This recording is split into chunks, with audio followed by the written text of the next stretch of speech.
Pay attention to this surveillance footage. October 18th, 2019, 11:47 p.m., downtown Denver, Colorado. CCTV mounted above the entrance of a cocktail bar captures two people stepping onto the sidewalk. A 24-year-old woman in a black dress. A man, early 30s, leather jacket, arm around her waist. Her name is Megan Cole. His name is Caleb Merritt. They matched on Tinder 3 days ago, met in person for the first time 4 hours ago. Watch carefully. They walk east on Larimer Street, laughing, close, comfortable. At 11:52 p.m., they enter the lobby of the Whitmore Hotel. Elevator, 3rd floor, room 314. The door closes. That is the last time anyone sees Megan Cole alive. The next day was her birthday. She turned 25. Her phone filled with messages, happy birthday texts, voicemails from her mother, her sister, her college friends. Every single one went unanswered. The same was true the day after, and the day after that. Megan Cole had vanished. But Caleb Merritt had not. At 7:38 a.m. on October 19th, hotel surveillance captures him stepping into the elevator, alone. He glances at the camera for exactly 1 second, then looks away. Over the next 6 hours, he is recorded leaving and returning to the hotel 4 times, each time carrying something different: a large suitcase, cleaning products, a roll of plastic sheeting, a carpet steamer. And at 4:15 p.m. that same afternoon, while Megan's body is still inside room 314, Caleb Merritt walks into a restaurant 8 blocks away, sits down across from another woman, and starts a second Tinder date. If police don't find him fast, this woman could become his next victim. Here is what everyone assumed at first. Young woman meets a stranger online, goes to his hotel room, something goes wrong, argument, alcohol, random tragedy, wrong place, wrong time. That is what Denver PD believed for the first 48 hours. That is what the news reported. Wrong. This was not random. This was not impulsive. And the digital trail Caleb left behind will prove he had been planning this for weeks before he ever swiped right. But first, let me tell you about Megan, because she deserves more than a case number. Megan Cole grew up in Fort Collins, youngest of 3 sisters, studied graphic design at Colorado State, graduated with honors, moved to Denver at 22, got a job at a boutique marketing firm downtown. Her co-workers described her as the person who remembered everyone's birthday, who stayed late to help on deadlines she wasn't assigned to, who made an office feel lighter just by walking in. She had been on Tinder for 5 months, casually, a few dates, nothing serious. She told her sister Lauren the week before, "I'm not looking for anything crazy, just someone real." On October 15th, they matched with Caleb. His profile said 31, software consultant. Photos showed a clean-cut man with a warm smile, dog in one picture, hiking trail in another. Normal, safe, attractive. He messaged first. Within 24 hours, the conversation moved to texting. He was charming, attentive, asked questions about her life, her work, her favorite places in Denver. He suggested they meet Friday evening. Megan agreed. October 18th, 7:22 p.m. Megan leaves her apartment on Glenarm Street. She texts Lauren, "Heading out, wish me luck. He seems really sweet." Lauren responds with a heart emoji. That is the last message between them. 7:45 p.m. they meet at Union Station, public, crowded, safe. She texts her friend Olivia from the first bar. He's actually funny, like genuinely funny, not trying too hard. They moved to the parlor bar at 8:30 p.m. More drinks. CCTV shows them leaning in closer as the night progresses. 9:48 p.m. second bar, rooftop seating. They share their first kiss. 10:15 p.m., Megan sends her last message to anyone. Group chat with 3 friends. "Guys, I actually like this one. He's different. I can feel it." 3 laughing emojis, 1 heart. Nobody in that group chat will ever hear from Megan again. 11:47 p.m., they leave the bar, walk to the Whitmore Hotel. Caleb told her he was staying there while his apartment was being renovated. She had no reason to question it. 11:52 p.m., elevator, 3rd floor, room 314. The door closes. Between midnight and 2 a.m., Caleb Merritt strangled Megan Cole to death. The medical examiner's report later found bruising consistent with being pinned down, defensive wounds on both hands, broken nails, petechial hemorrhaging in her eyes. She fought. She could not break free. Caleb did not call 911, did not call anyone. He showered, then slept in the same room with her body on the floor. 7:38 a.m., October 19th, Megan's 25th birthday. The camera captures Caleb in the elevator, first trip out. He walks 6 blocks to a luggage store on Blake Street, buys a large hard-shell suitcase, checks the dimensions carefully, runs his hand along the inside, measuring.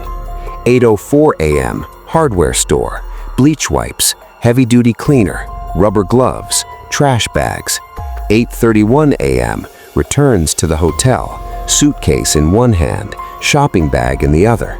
For the next 3 hours, he does not leave room 314. But here is the detail that made investigators sick. Every one of these purchases was made using Megan's credit card. The suitcase he bought to stuff her body in, paid for with her money. The cleaning supplies to erase her blood, her money. He even charged an extra night at the hotel to her card.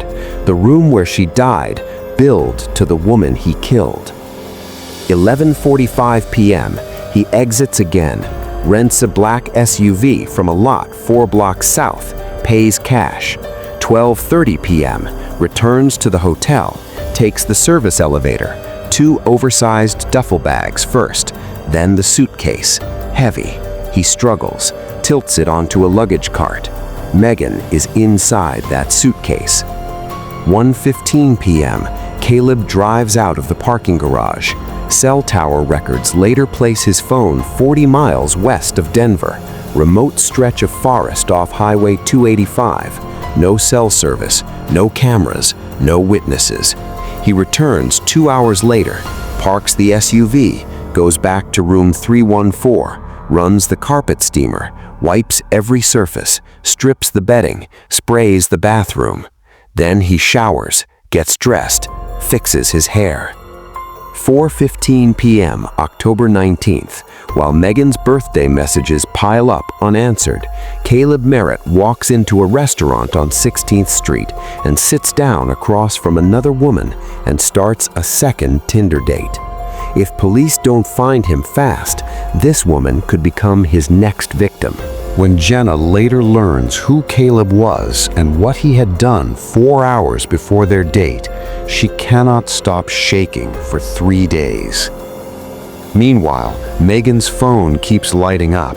Her mother calls 6 times. Lauren texts every hour. "Where are you? Call me. Megan, this isn't like you. I'm scared." October 21st, Lauren files a missing persons report.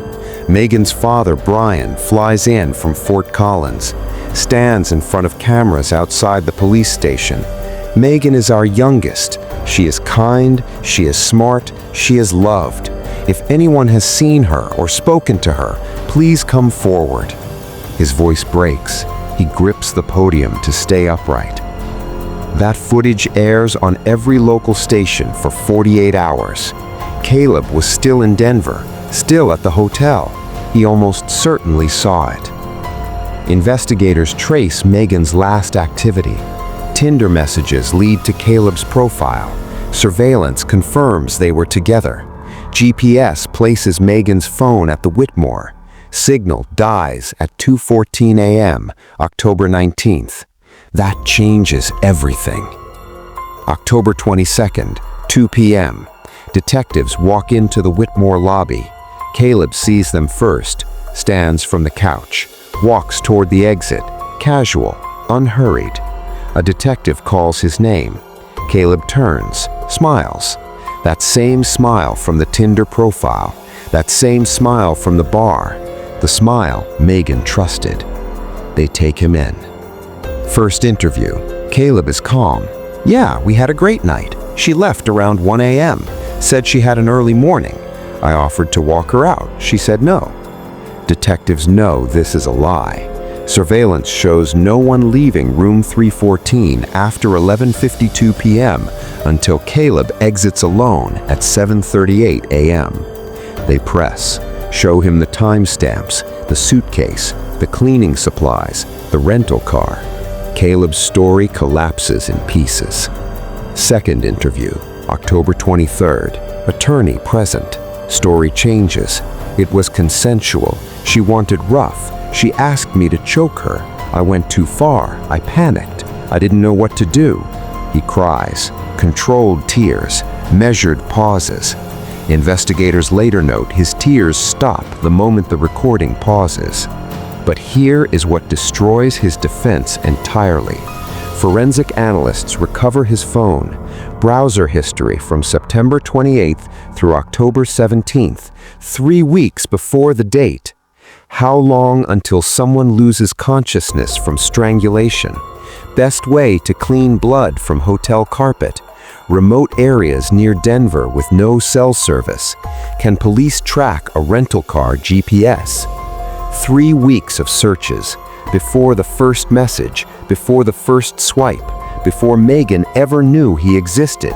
He was already planning how to hide her body. The suitcase was not panic. The cleaning supplies were not improvisation. The rental car was not a reaction. This was premeditated. Every step, every purchase, every smile. October 26th. Cadaver dogs lead investigators to a wooded area 42 miles west of Denver. Shallow grave. Megan Cole, still inside the suitcase. Trial began June 8, 2020. The prosecution presented 147 pieces of evidence.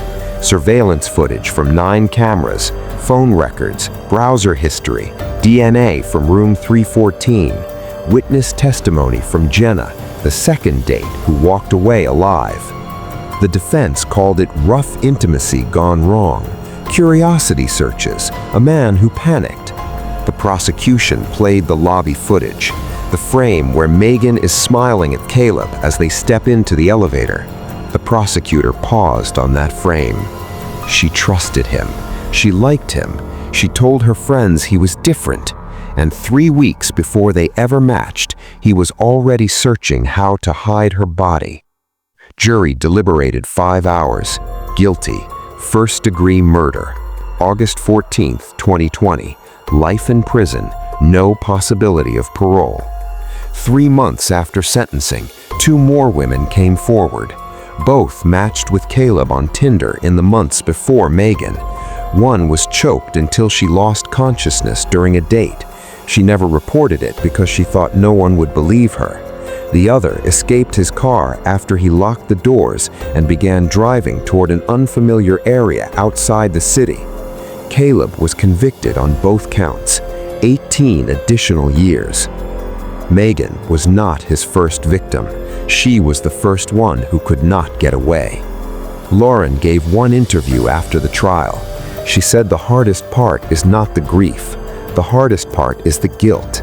I told her to have fun. I sent a heart emoji. I should have asked more questions. I should have told her to share her location. I should have called her that night.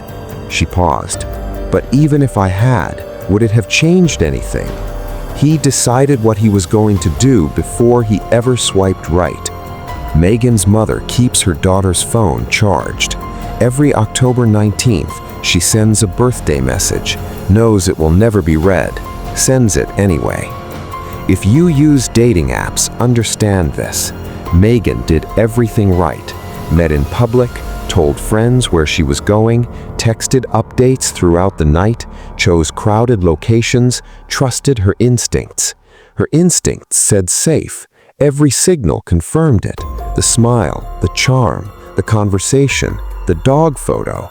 That was the entire design. Caleb Merritt did not look like a killer. He looked like someone your friends would approve of. He looked like the reason you downloaded the app in the first place, and he had already searched how to dispose of your body 3 weeks before you matched. Share your location before every date, not after you arrive, before you leave. Name, address, time. Set a check-in window with someone. If you don't respond, they call.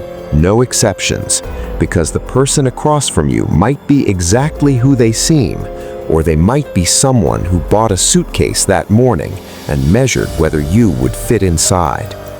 October 18th, 11:52 p.m. Watch the lobby footage one more time. There is a half second where Megan glances toward the hotel exit, then she looks back at Caleb. He smiles. She steps into the elevator. That half second is the distance between instinct and trust. For Megan Cole, trust won. It cost her everything. Megan deserved to turn 25. She deserved to open those birthday messages. She deserved every year after that. Share this video, because safety tips on a loading screen cannot do what this story can. They cannot make you pause before you step into an elevator with someone you met 4 hours ago. Only knowing what happened to Megan Cole can do that. And somewhere right now, someone is swiping right on a profile with a warm smile and a dog photo, thinking he seems really sweet. Megan thought the same thing.